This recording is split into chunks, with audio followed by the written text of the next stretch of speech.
لعب حلو قوي البينيه. سيد معوض ممكن الخطوره لو بص، انما ضربه جزاء للنادي الاهلي، ركله جزاء سيد معوض، انطلاقه ايه وحلاوه ايه، انما يوقفها بايده اسامه رجب، وركله جزاء مع الدقيقه 63 من احداث المباراه النهارده، بانطلاقه وعبقريه التحرك لسيد معوض داخل الصندوق. اهي اللعبه تاني ويعمل العرضيه، انما مانو والله هو اللي كان موجود، وتيجي في ايده محمد فاروق ما يترددش اطلاقا عشان يدي للنادي الاهلي ركله جزاء. ركله جزاء قد تغير نتيجة اللقاء. ادى انذار طبعا لمانو في اللعبة اللي فاتت، المدافع الموزمبيقي لنادي انبي. وهنشوف كده ادى عمرو فهيم بيتكلم لعيبة نادي انبي مع محمد فاروق. شايف مؤمن زكريا، عبد السلام نجاح، وابراهيم يحيى، كلهم رايحين على الحكم الدولي محمد فاروق، انما ركله جزاء في النهاية سليمة 100%.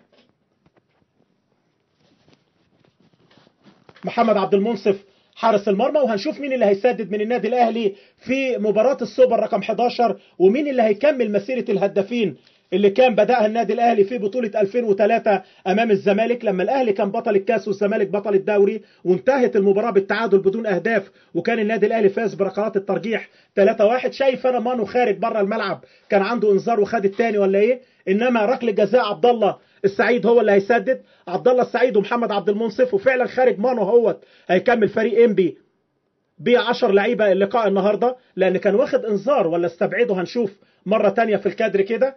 انما خلينا في ركله الجزاء. النادي الاهلي من لعبه سيد معوض اللي اتحرك بشكل كويس قوي وعمل عرضيه في منتهى الجمال، انما يتعامل معاها بتهور مانو ويحط ايده ويحتسب محمد فاروق ركله جزاء للاحمر بعد تقريبا 17-18 دقيقة من أحداث الشوط الثاني.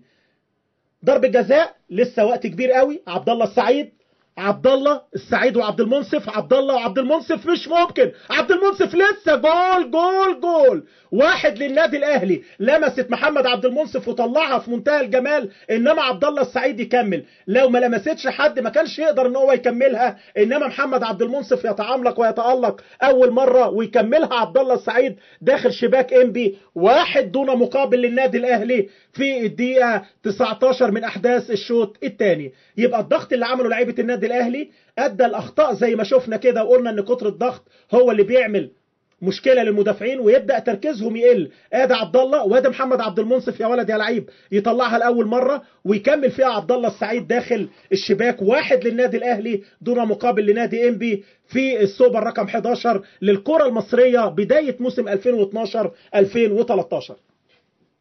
بتتعادل اللعبه للمره الثانيه والثالثه، لعب عليها كده بعينه محمد عبد المنصف، والاثنين اشتغلوا بذكاء على بعض، انما يتألق اول مره محمد عبد المنصف ويكمل باصرار على النادي الاهلي وفاول من مكان كويس قوي. هنشوف هيعملوها ازاي. الضربه الحره على امرار خطيره، مش ممكن. محمد شعبان بذكاء، شعبان جول جول جول. الاخطاء اللي بنتكلم عليها ولسه بنقول انبي هيبقى له راي تاني ولا ايه في 13-14 دقيقه في الوقت اللي جاي. واحد الاهلي واحد انبي مع الدقيقه 78. محمد شعبان اللي سجل في الدوري امام النادي الاهلي بيسجل دلوقتي، وادي شريف اكرامي بيتكلم بيقول الحائط البشري والقائم القريب، مش ممكن اللعبه اللي فاتت. ادي اللعبه هيت وتعدي من مدافع النادي الاهلي، واحمد عبد الظاهر اللي بذكاء كده يسيب الكرة عشان محمد شعبان بيسجل هدف التعادل.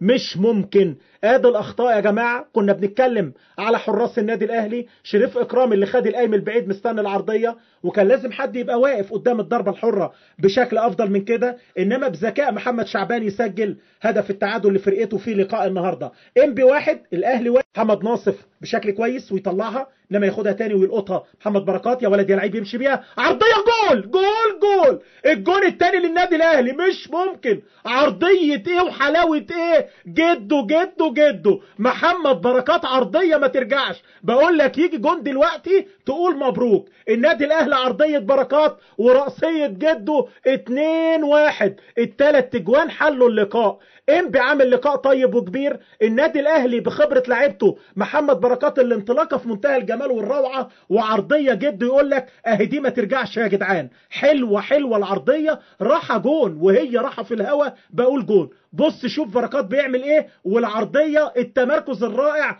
وجده في الشبكه الجون الثاني للنادي الاهلي. 2 للاهلي، ولاعيبه الاهلي حاسين بينا لعيبه النادي الاهلي، لان كان الوقت هيطول بينا قوي. ادي بركات، وادي العرضيه، وادي جده، والحكايه من اولها. 2 للنادي الاهلي مع الدقيقه الثانيه من الوقت المحتسب بدل الضائع.